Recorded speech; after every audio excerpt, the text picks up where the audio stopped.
La loi du succès, selon Steph Code. Livre audio 2019. J'ai mis un peu de temps à trouver un titre pour ce livre audio. Il parle de loi d'attraction, ok, mais sous une forme un peu différente de la plupart des ouvrages existants.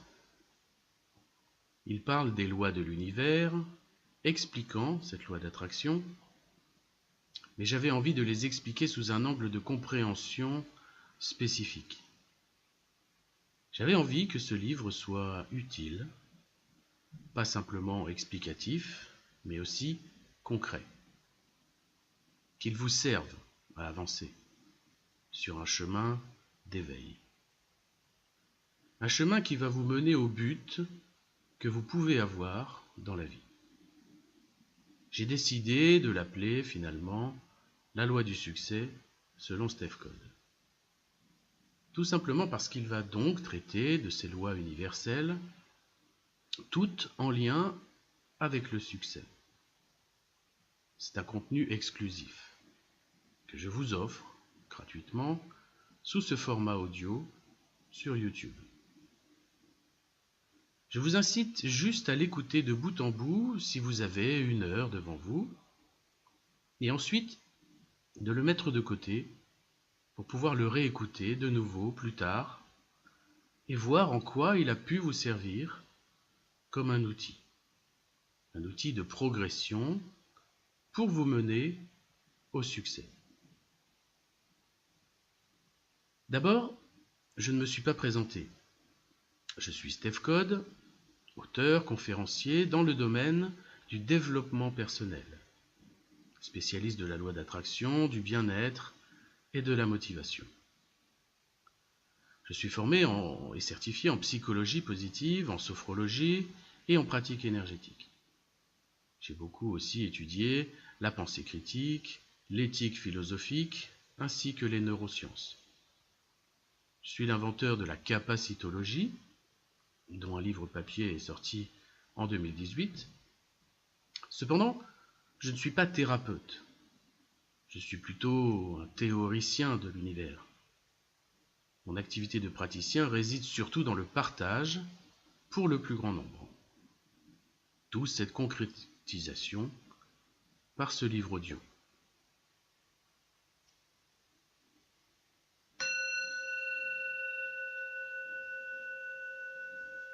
Introduction. Alors, vous voulez connaître le succès. Le succès, cet objectif que vous voulez atteindre dans la vie, cette chose positive dont vous rêvez, que ce soit dans les relations amoureuses, familiales, que ce soit au niveau physique pour votre santé et votre bien-être, ou plus basiquement que ce soit dans l'abondance matérielle et financière, ou plus spirituellement une sagesse que vous voulez acquérir ou dont vous voulez vous rapprocher. Ce succès peut aussi être dans la victoire envers les choses négatives que vous vivez. Parce que justement, vous avez des difficultés relationnelles avec votre entourage, à la maison, au travail, ou dans le monde virtuel qui nous envahit, ou vous souffrez d'une maladie ou d'un handicap que vous aimeriez bien surmonter, ou vous peinez à gérer des fins de mois difficiles, ou vous vous sentez prisonnier d'un système qui ne vous convient plus, ou vous êtes défaitiste, pessimiste et découragé à cause des événements de ce monde. Dans tous les cas, vous rêvez d'un succès, d'une amélioration de votre vie. Vous voulez vivre ce succès. On pourrait aussi simplifier en appelant ça le bonheur. Mais restons sur ce terme de succès au sens large. Vous voulez en fait connaître ce mécanisme qui vous permettrait d'attirer ce succès dans votre vie. Vous voulez changer de vie, ou au moins changer ce qui ne va pas dans votre vie. Vous aimeriez bien savoir comment tous ces gens qui ont réussi ont fait pour y parvenir. Vous voulez comprendre ces lois de l'univers qui font que certaines personnes arrivent à obtenir ce succès alors que d'autres galèrent toute leur vie.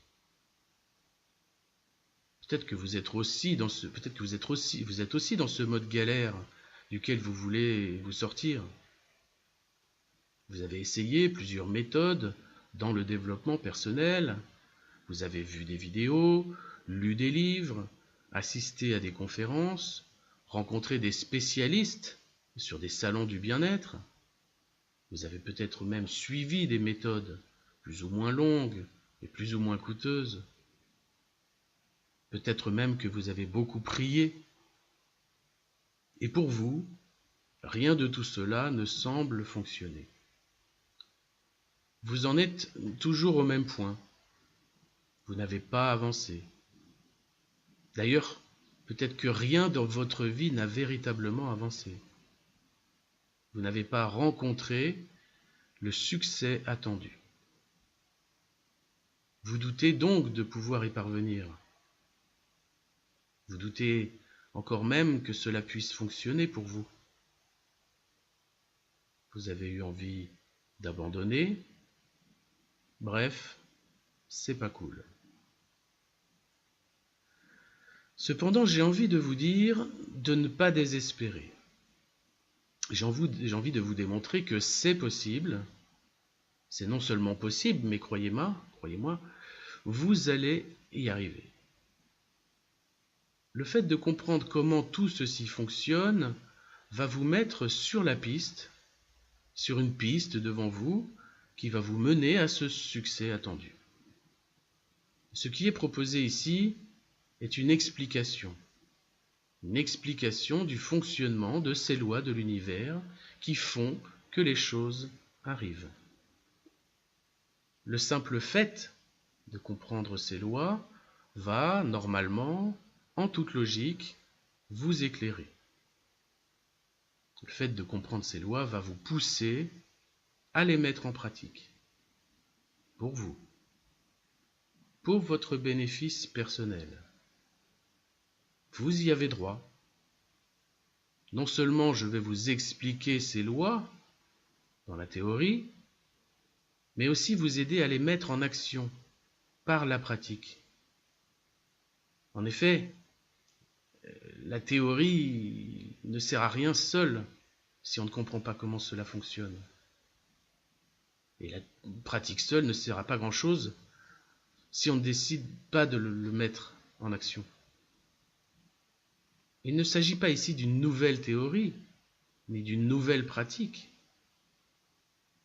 Ce qui va vous être expliqué ici correspond à la plus importante et à une des plus anciennes philosophies de l'histoire de l'humanité. Cette philosophie, bien que datant de plusieurs millénaires, a été cachée du grand public, de la population de masse. Elle démontre des faits tellement puissants que cette philosophie hermétique était réservée autrefois à une élite.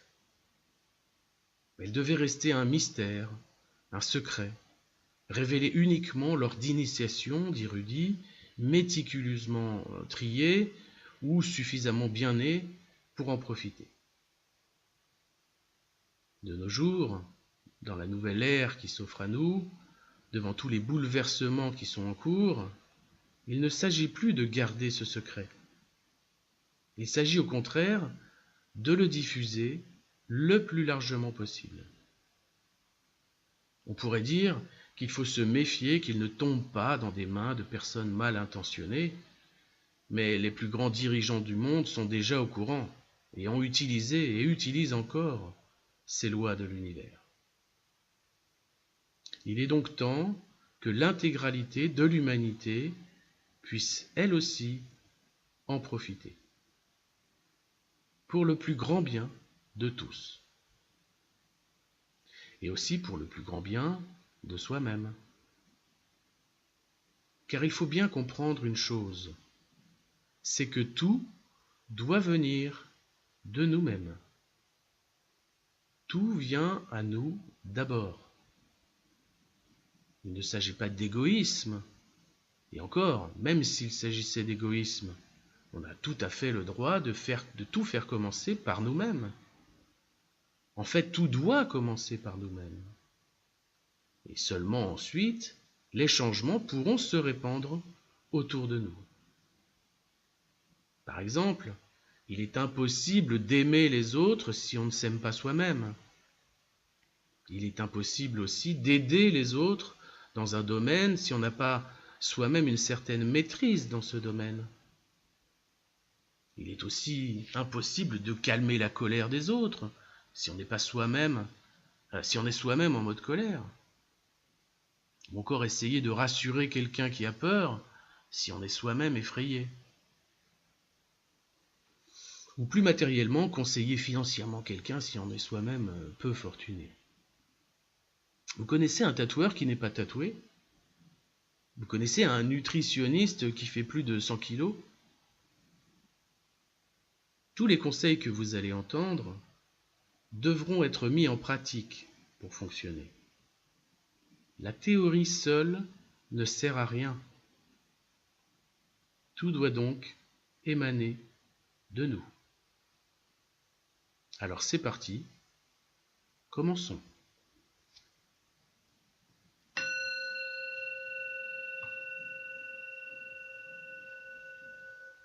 Chapitre 1.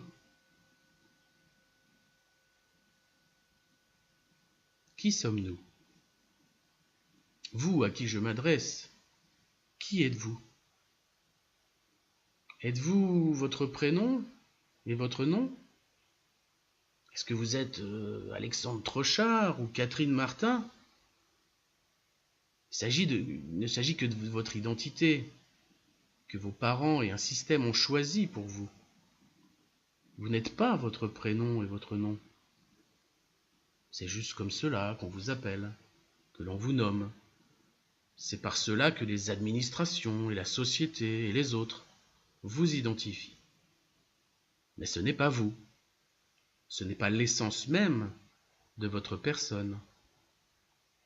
Alors qui êtes-vous? Êtes-vous votre corps? Êtes-vous vos bras, votre cerveau, votre ventre? Eh bien, pas plus.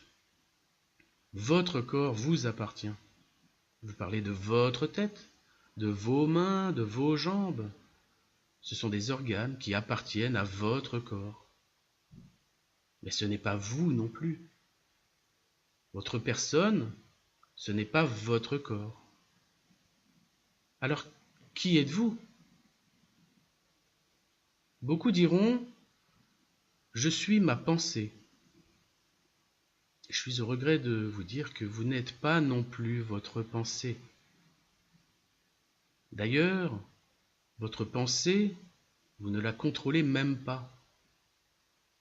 Ce serait bien dommage que l'on soit sa pensée. On a 60 000 pensées par jour et 95% de ces pensées sont les mêmes que la veille.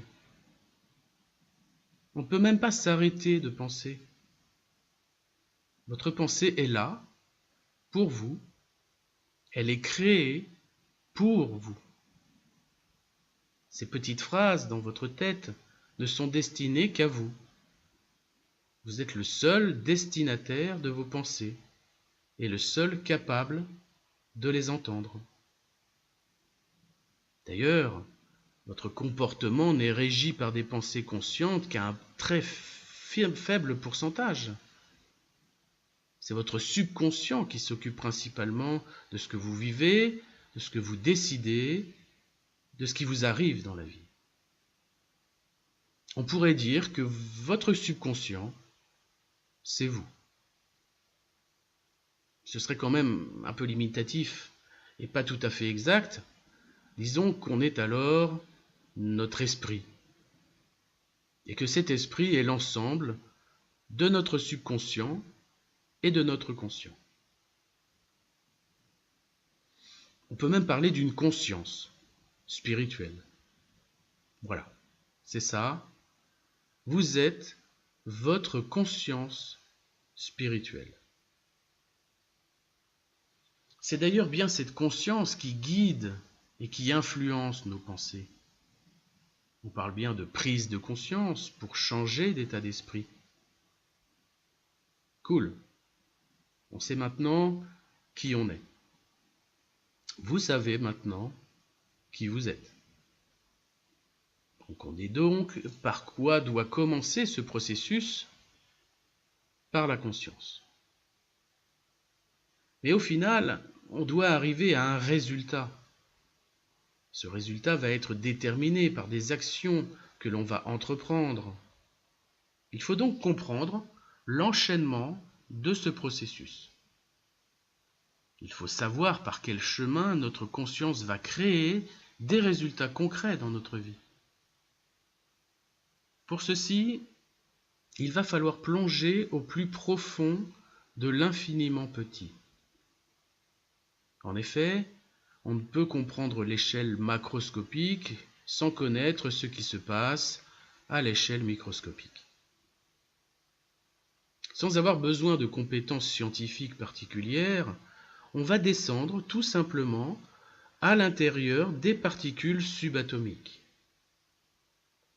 C'est là qu'on pourrait utiliser le terme quantique, mais je vais m'abstenir d'utiliser ce terme quantique, qui est beaucoup trop utilisé à tort et à travers par des personnes absolument pas scientifiques et qui se servent de ce mot comme explication à tout, sans même comprendre comment la physique quantique fonctionne. On a maintenant des thérapeutes quantiques, des praticiens quantiques, des chirurgiens quantiques même.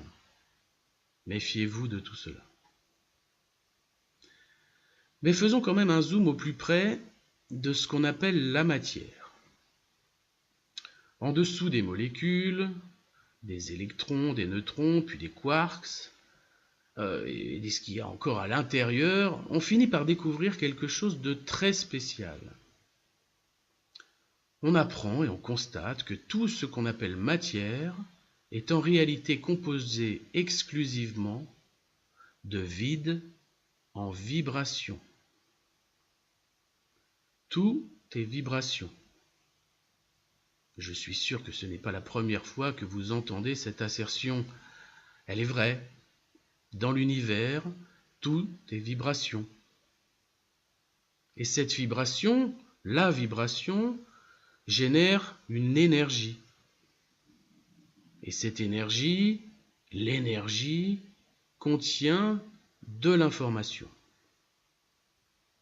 Et cette information est portée ou stockée dans la fréquence de chaque vibration. C'est la base de tout. Tout est vibration. Prenez cela comme une sorte de mantra. Il faut absolument comprendre cela, accepter cela, et vivre avec la connaissance que ce système qui compose l'univers n'est rien d'autre que de la vibration. Plus précisément, le tout, le grand tout, ce qui contient tout, n'est composé que de vibrations. Comme par définition du tout, rien n'existe en dehors de ce tout, rien ne peut être différent du tout. Ceci grave dans la pierre l'assertion que l'univers est un ensemble exclusif de vibrations et de rien d'autre. De la vibration, toute la vibration, rien que la vibration. En temps normal, il faut déjà se poser après avoir compris cela. Donc laissons passer cela et revenons demain avec nos questions.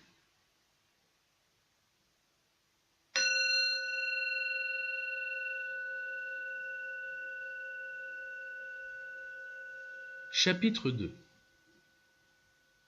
Alors, imaginons que nous soyons le lendemain.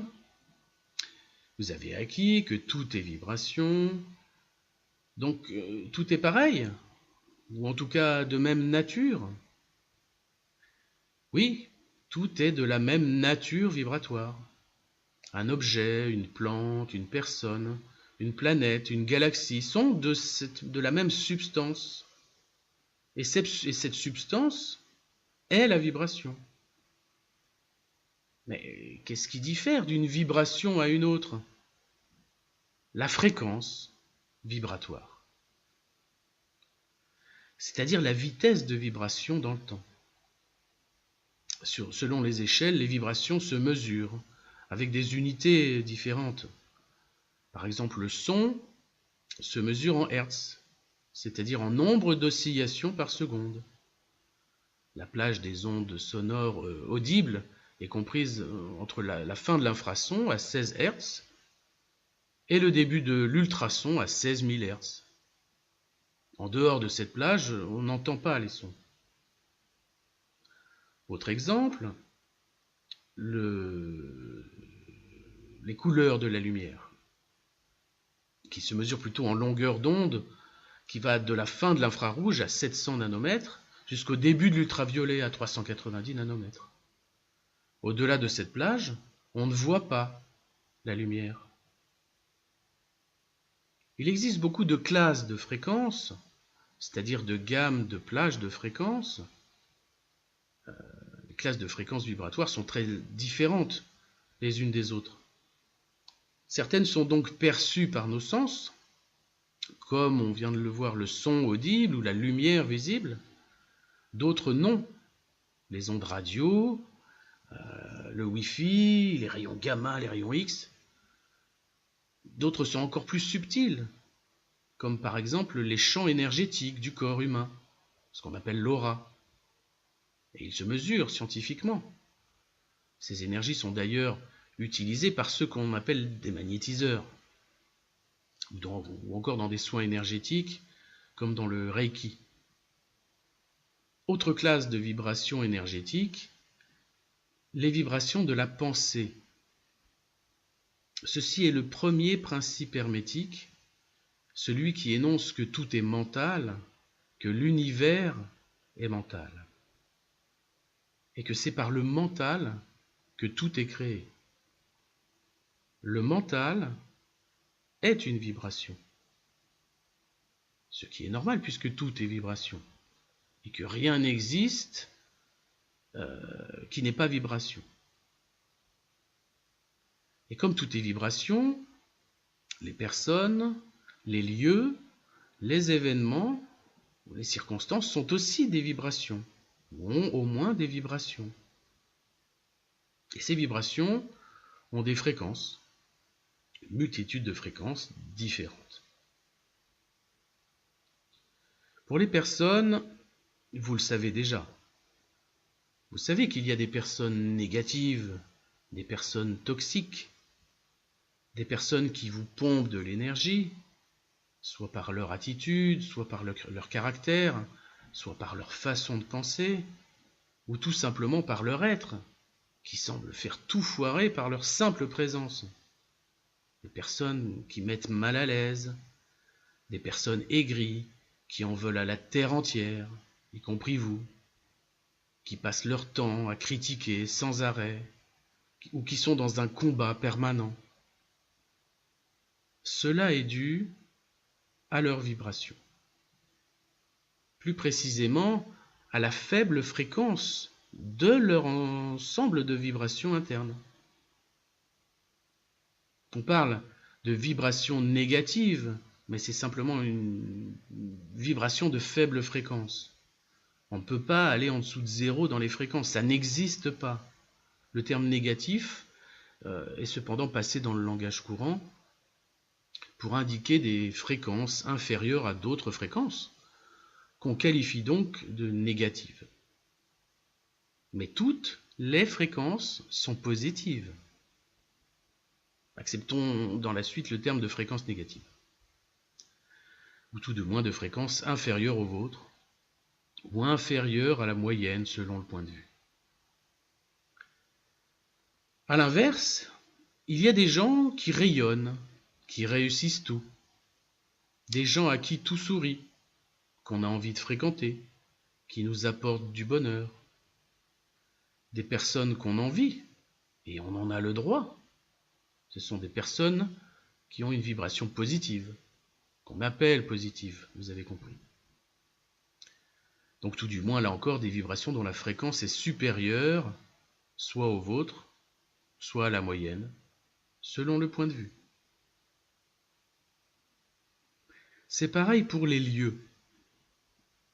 Il existe des endroits qui font froid dans le dos, des endroits où on n'a pas envie de rester, ni même de pénétrer, des endroits maudits ou hantés si on veut.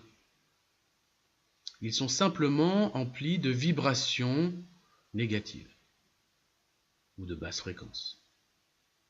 Alors que d'autres endroits, comme la forêt ou un monument, peuvent être source de bien-être. Tout simplement parce que là aussi, ils émanent de la vibration positive ou de plus haute fréquence. Vous-même, par vos pensées, vous engendrez des émotions. Et la qualité de vos pensées influe directement sur la qualité de vos émotions. La vibration de vos pensées correspond à la vibration de vos émotions.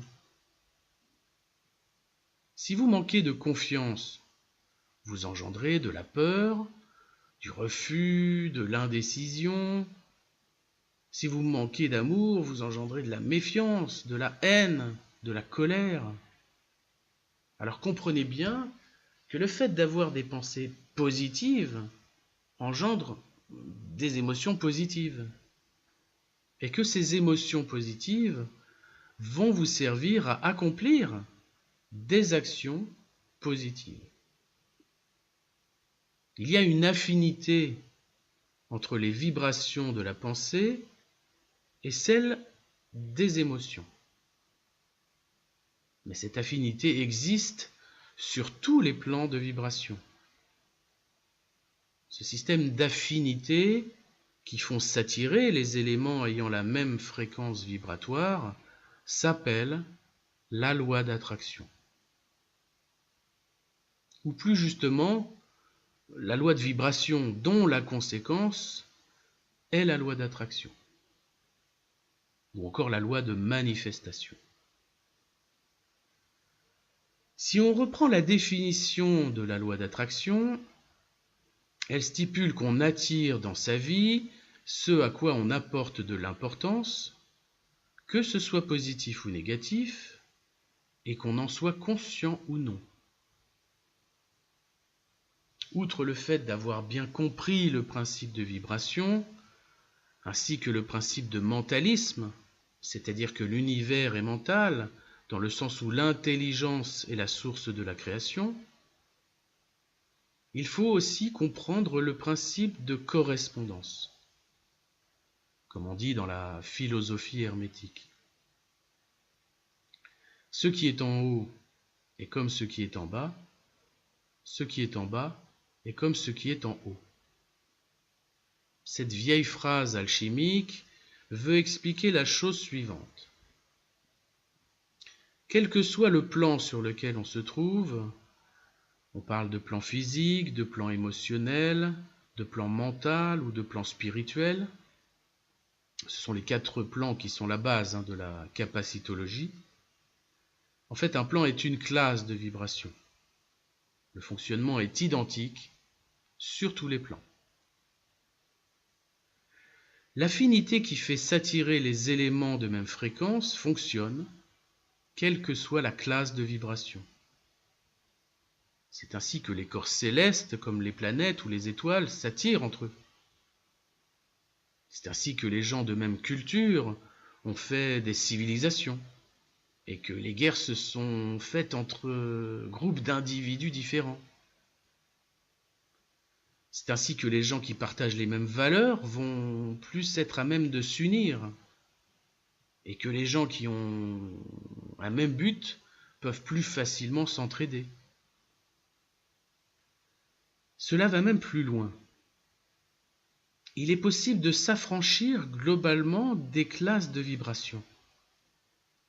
Il est possible de traverser des plans supérieurs, et inférieurs aussi, mais ce n'est pas le but, C'est ce que font les médiums, par exemple, en communiquant avec des plans de conscience, avec des fréquences de mondes parallèles, invisibles à nos sens habituels. Le principe de correspondance nous explique tranquillement que tout suit exactement la même règle d'affinité. Quel que soit le plan de conscience ou la classe de vibration, l'affinité fait s'attirer les choses similaires. Si on voulait simplifier au maximum, on pourrait dire que le négatif attire le négatif et que le positif attire le positif. Ou plutôt que le haut attire le haut et que le bas attire le bas. Ou que le bien attire le bien et le mal attire le mal. Mais qu'est-ce qui est bien et mal?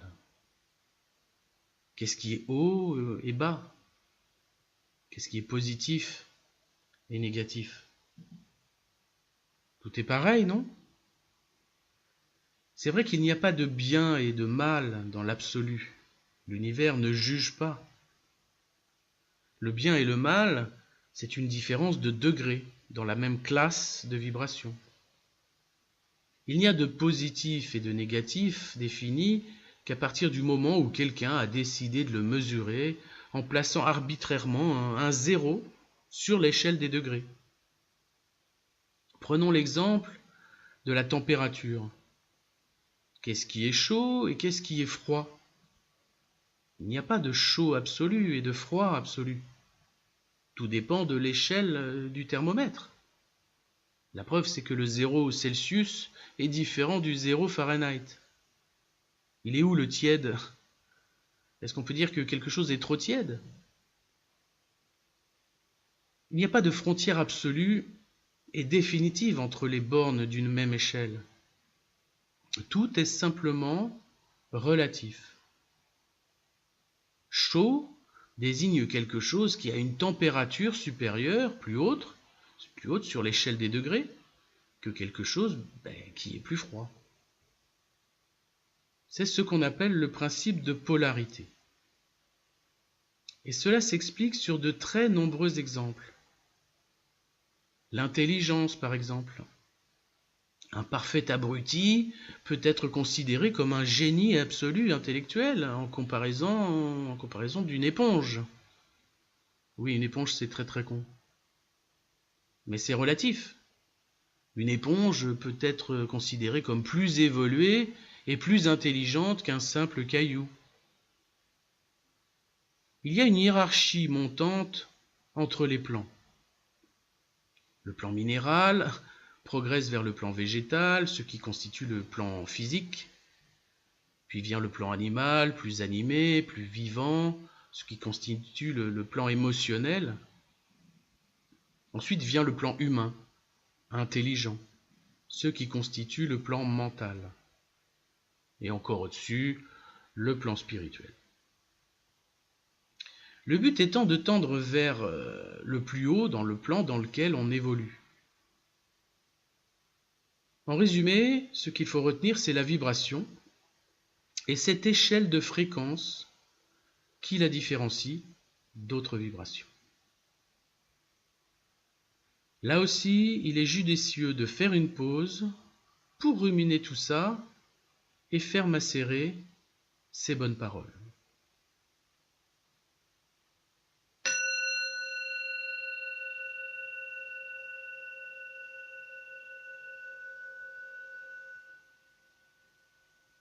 Chapitre 3.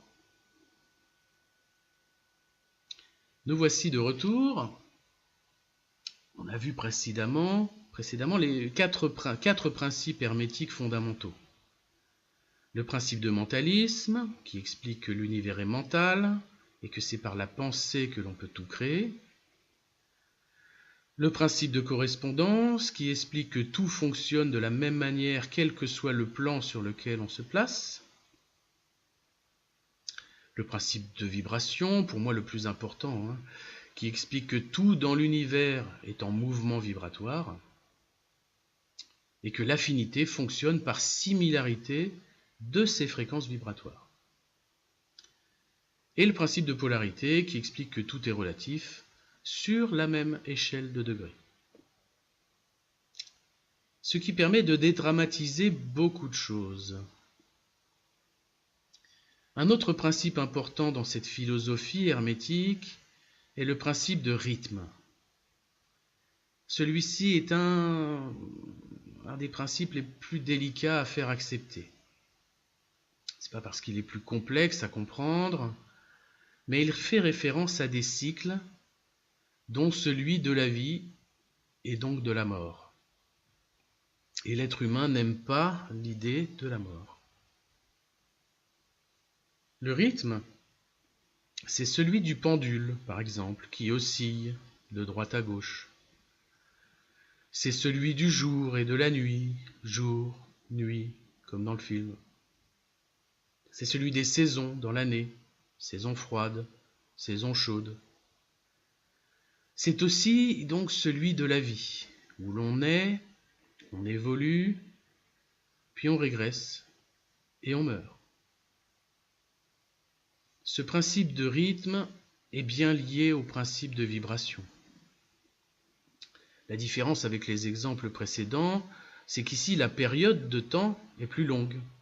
Une seconde, un jour, un an, une vie. Mettez-vous en image mentale la représentation sinusoïdale de la courbe d'une vibration. Cela monte rapidement, puis plus lentement, puis ça arrive tout en haut, puis ça commence à redescendre lentement, puis rapidement, puis ça ralentit, ça s'arrête tout en bas, et ça commence à remonter lentement, puis rapidement. On vient de faire le tour d'une période, d'un cycle de la vibration, de toute vibration. Tout est vibration, donc tout respecte ce rythme, cette courbe qui monte et qui descend. Il y a des jours où ça va, et d'autres jours où ça va pas. Selon moi, on ne peut apprécier le haut, quand on y est, qu'en opposition avec le bas. Si on était toujours en haut, on n'apprécierait rien de la vie.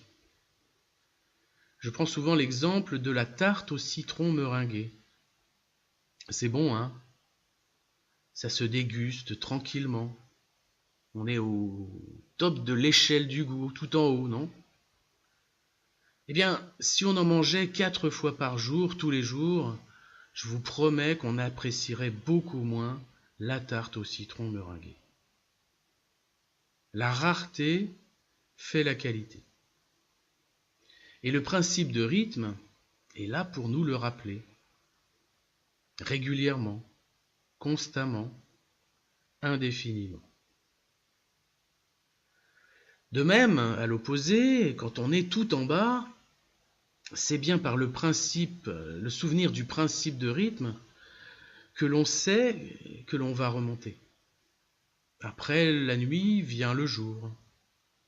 Après l'hiver vient le printemps et l'été. Personnellement, je déteste l'automne. Mais c'est pas grave. Je sais que c'est un cycle et qu'il fera chaud quelques semaines ou quelques mois plus tard. On a aussi, après la mort revient la vie. Même s'il faut tout refaire, car on oublie tout dans une nouvelle incarnation. Mais ça, c'est une autre histoire. De manière pratique, sur ce principe de rythme, essayez de redescendre la ligne de l'axe horizontal vers le bas. Ainsi, il y aura virtuellement plus de parties hautes de la courbe que de parties basses. Concrètement, c'est minimiser les choses négatives pour laisser une place plus grande aux choses positives. Il y a des philosophies où il faut essayer de tout considérer comme du positif. Ce n'est pas tout à fait réaliste selon moi. Alors il faut jongler, déplacer le zéro de l'échelle sans subir ni se laisser déborder. Il faut donc agir dans le sens dont on comprend les impacts. les actions ont des impacts. C'est un des principes fondamentaux aussi de la philosophie hermétique. Principe repris aussi dans plusieurs religions, on appelle ça la causalité, la loi de cause et d'effet. Toute cause a son effet, et toute cause aura toujours le même effet, et tout effet a sa cause. Ceci signifie que toute action aura des répercussions, et que tout ce qui arrive est dû à quelque chose. C'est vrai pour tout ce que vous vivez dans votre vie, et principalement tout ce que vous vivez. Vous êtes responsable à 100%. Cela ne sert à rien de rejeter la faute à des causes extérieures. Vous êtes la cause unique de votre vie. Vous n'avez aucune excuse.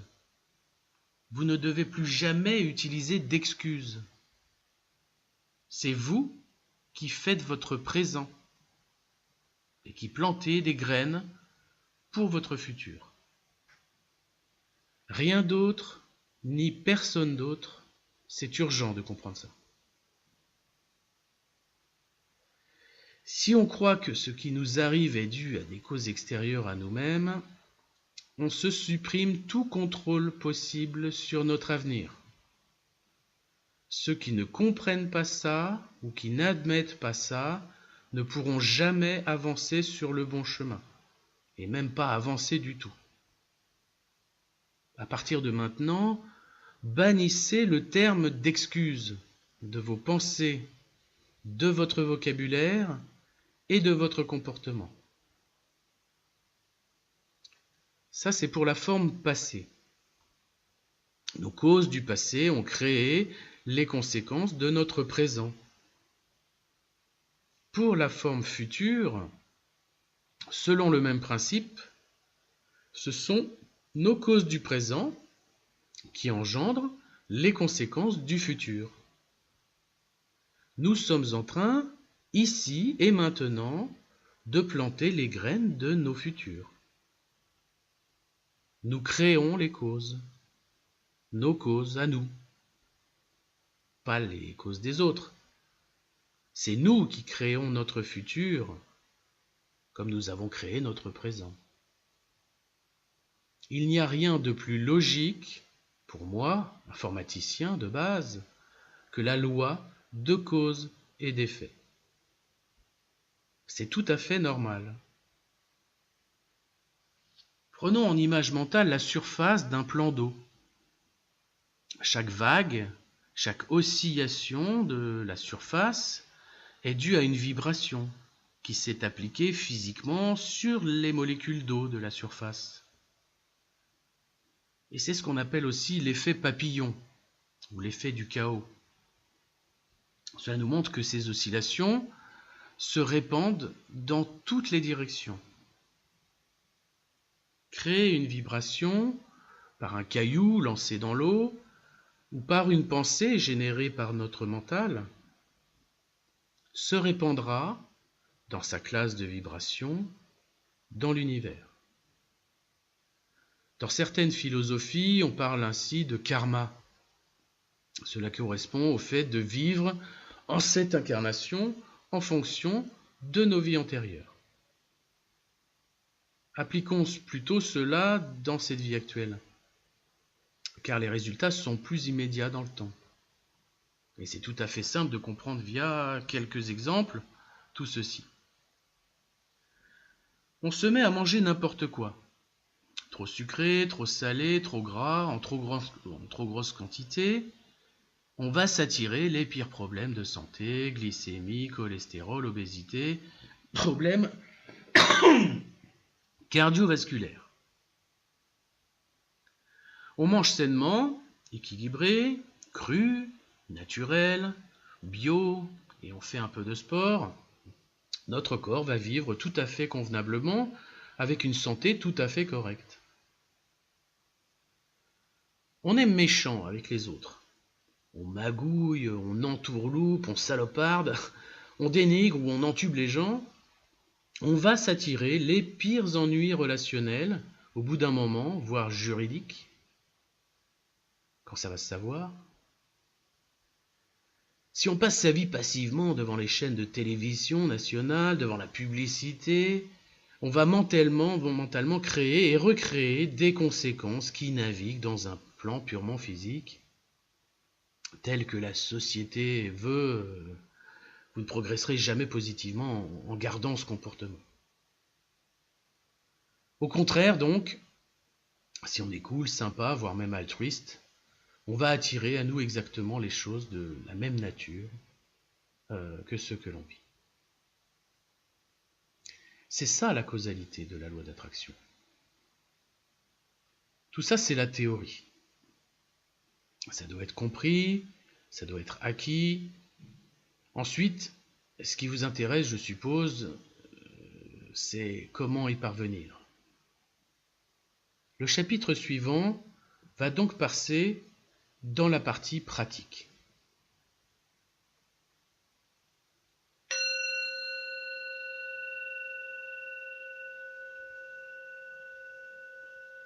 Chapitre 4.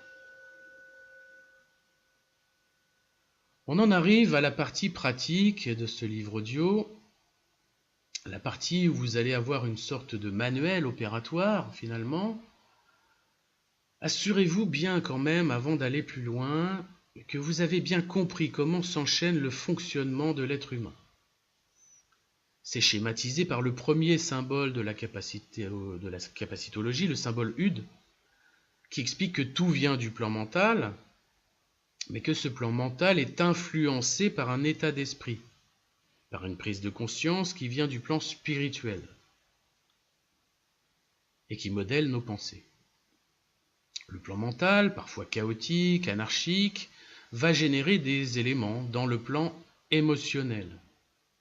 Et le but est d'écouter ces émotions créées justement pour quelque chose. Leur but est de nous guider, nous aiguiller, pour savoir si nos pensées sont bonnes ou non. C'est ce qu'on appelle aussi notre intuition. Eh bien, il faut la suivre, son intuition, promis. L'ultime étape étant de passer à l'action dans le plan physique. Sinon, il ne va pas se passer grand-chose.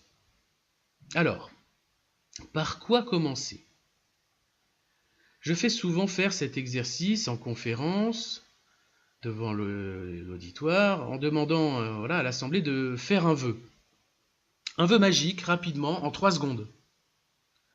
Et que s'ils ne l'ont pas fait dans les 3 secondes, c'est trop tard, c'est perdu. La plupart des gens font une tête complètement surprise, ils semblent désemparés car ils n'ont pas eu assez de temps pour faire leur vœu. C'est vrai qu'on n'est pas forcément prêt à savoir ce qu'on veut. Eh bien, c'est la première étape. C'est de lister ce qui définit votre bonheur, votre succès en fait.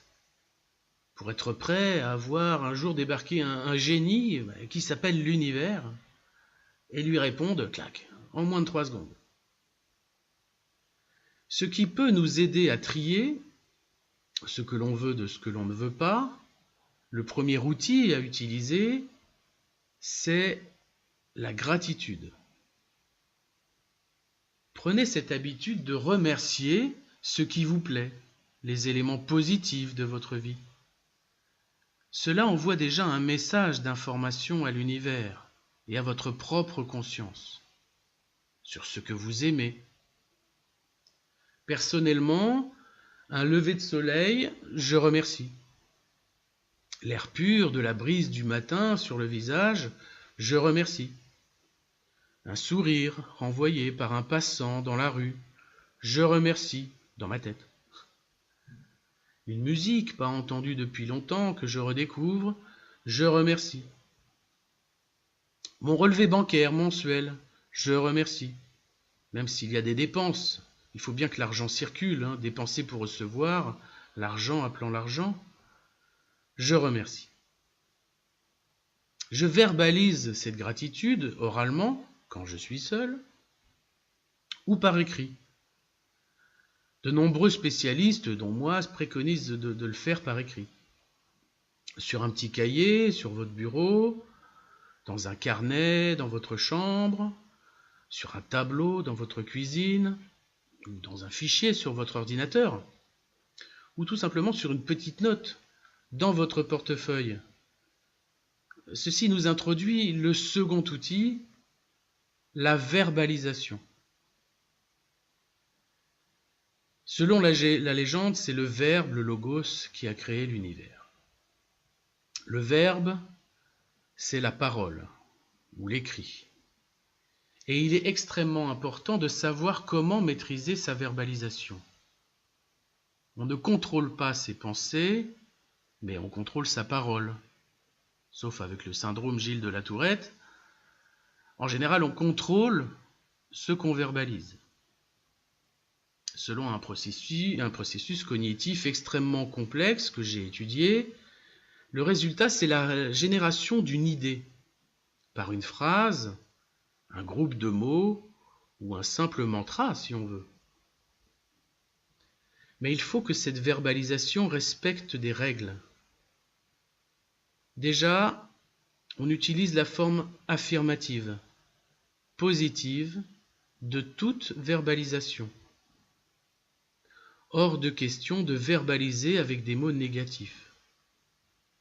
Si on verbalise par exemple le fait de guérir de sa maladie, on utilise le mot maladie et le subconscient enregistre ce mot. Même si on veut guérir, si on ne veut pas de la maladie, le subconscient n'enregistre pas la négation. Si je vous dis ne pensez pas à une pomme, c'est trop tard. La pomme est apparue dans votre esprit. Pensez plutôt à la bonne santé qu'à la maladie. Autre exemple, ne militez pas contre la guerre. Vous vibrerez des fréquences liées à la guerre. Militez pour la paix dans le monde. Ceux qui militent contre la pauvreté ne font que l'alimenter.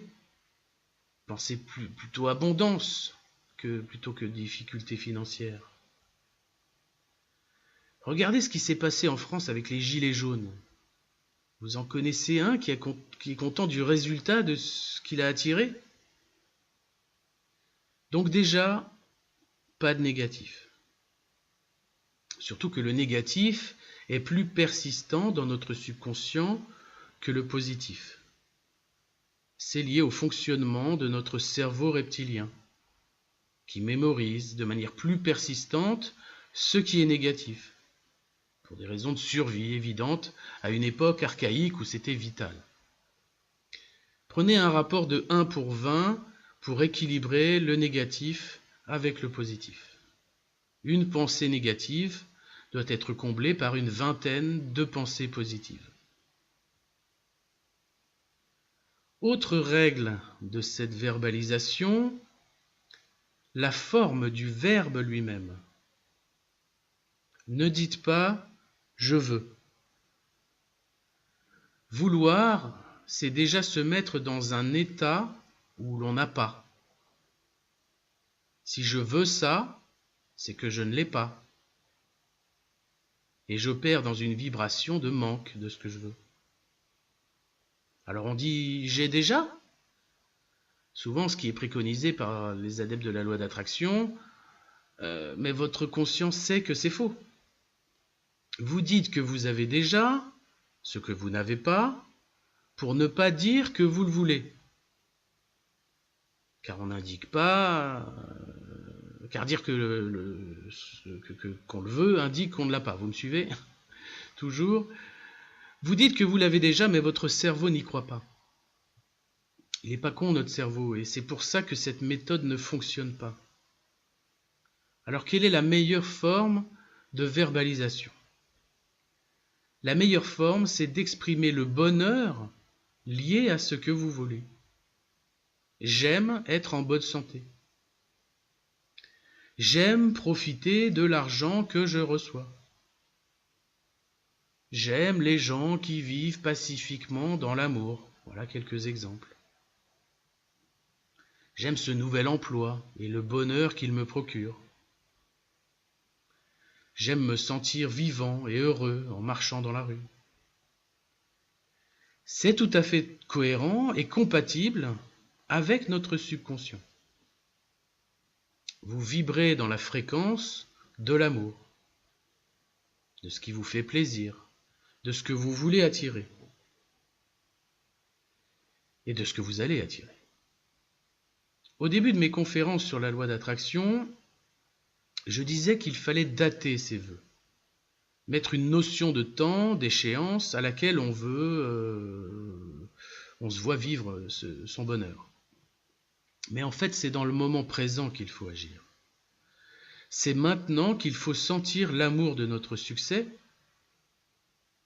Et en exercice sur les vœux, j'entends souvent « je voudrais rencontrer quelqu'un ». Alors déjà, la forme « je voudrais », on ne sait pas si c'est du conditionnel ou du futur. Il ne faut pas que ce soit du futur, et encore moins du conditionnel. On ne dit pas non plus au présent « je veux », on vient de le voir. On dirait plutôt « j'aime le fait de rencontrer quelqu'un ». Mais pour la suite, rencontrer quelqu'un, ça veut dire quoi? Rencontrer une personne dans la rue? Ça veut dire se mettre en couple avec, coucher avec, devenir les meilleurs amis du monde? Soyez extrêmement précis dans la verbalisation. Et ce quelqu'un, il est comment? Un grand brun musclé, à forte poitrine? J'aime la vie partagée avec une femme intelligente et spirituelle avec qui on progresse dans une bienveillance chaleureuse. Ça le fait. C'est bien verbalisé, c'est bien formulé. Il n'y a rien de négatif, il n'y a rien de faux que votre subconscient refuserait de croire. Le conscient, pardon. Il n'y a rien de futur, c'est ici et maintenant que vous vivez la chose. Ensuite, vous l'écrivez, sans faire de faute d'orthographe, sur le support que vous voulez. Et vous le répétez, vous le relisez régulièrement. Vous pouvez même le représenter secrètement, sous la forme d'un mantra schématique, ou la forme d'un alphabet énergétique différent, hébraïque si vous connaissez, ou encore avec des runes qui ont un pouvoir opératoire intéressant. C'est en pratiquant régulièrement ce changement de verbalisation qu'on se met sur la voie du succès. Le troisième outil que je veux vous livrer pour aider à la concrétisation de ce succès, c'est la visualisation. Nous avons des sens subtils, en plus de nos 5 sens traditionnels. La vue subtile, par exemple. Fermez les yeux et pensez à une pomme. Vous la voyez, ronde, de la couleur que vous avez choisie, rouge, jaune ou verte, appétissante. Pourtant, elle n'existe que dans votre esprit, mais vous la voyez quand même.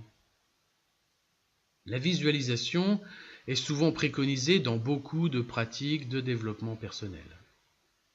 Le subconscient adore les images mentales.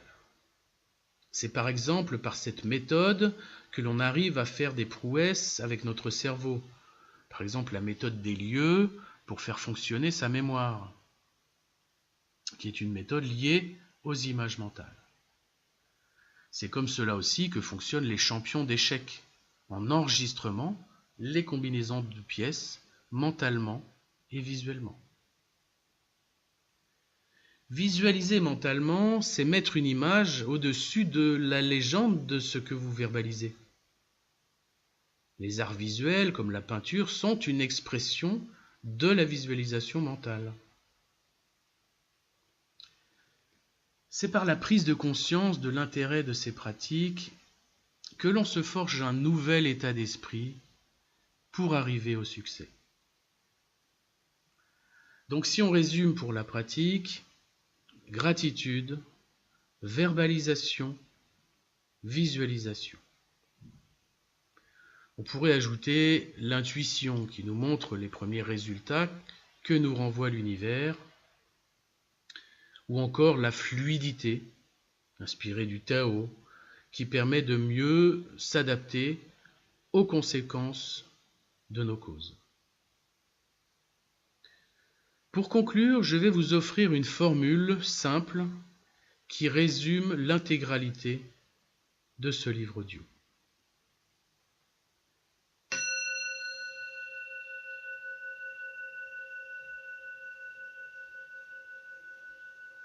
Conclusion. La formule magique du succès, qui est exprimée par le deuxième symbole de la capacitologie, le symbole Zo, est la suivante. Savoir, dire, être et agir.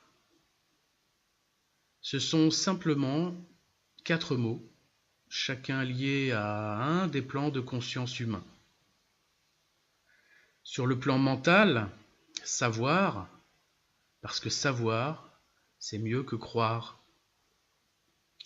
En effet, croire, les croyances sont les pires maux de l'humanité. C'est à travers elles que les guerres sont créées, que les malheurs sont répandus et que les souffrances sont générées. Dans la croyance, il y a une notion de doute. Dans le savoir, il n'y a que de la certitude, de la preuve, démontrée, ce qui est logiquement nécessaire et suffisant pour servir de base à notre éveil. Sur le plan émotionnel, dire parce que c'est mieux que penser. On vient de voir que c'est la verbalisation qui est le moteur de la création. Dire, c'est exprimer.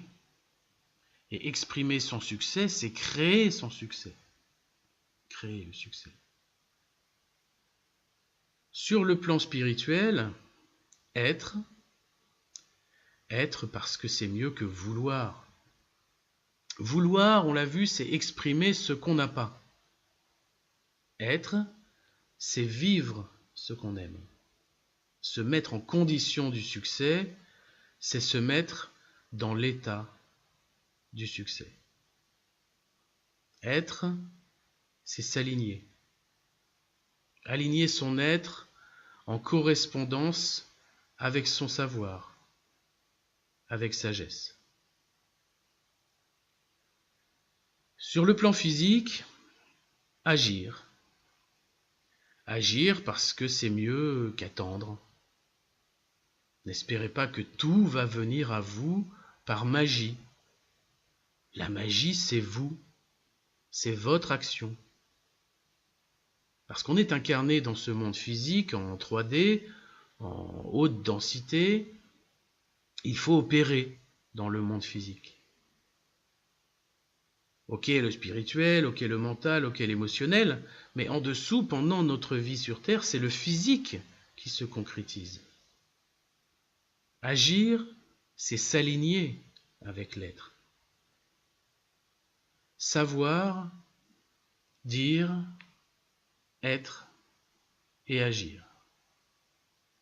Retenez ces mots.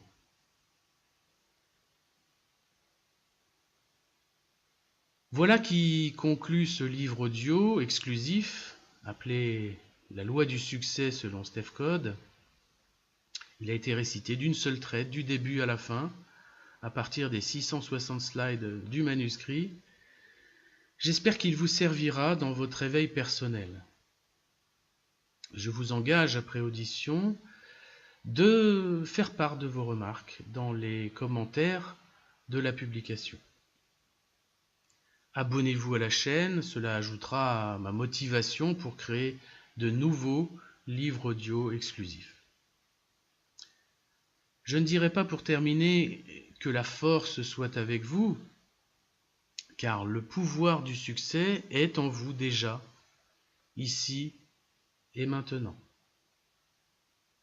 Gratitude.